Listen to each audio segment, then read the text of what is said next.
Kuna nyakati katika maisha wale unaowatarajia wakupe msaada katikati ya matatizo wakajifanya ni kama vile hawakuoni. Machozi yasikububujike kwa sababu hiyo.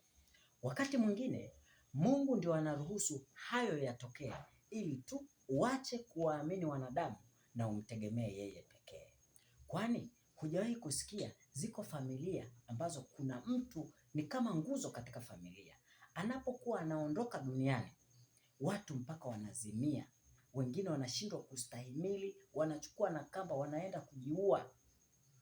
Wanapokuwa wanafikiria kwamba lile tegemeo lao limeondoka duniani, wanakosa msaada kabisa, wanaamua hata kujiua. Nisikilize ndugu yangu, mtegemee Mungu nyakati za matatizo. Hata kama wanadamu watakupa kisogo, lakini yeye atakuwa ndio faraja yako. God bless you.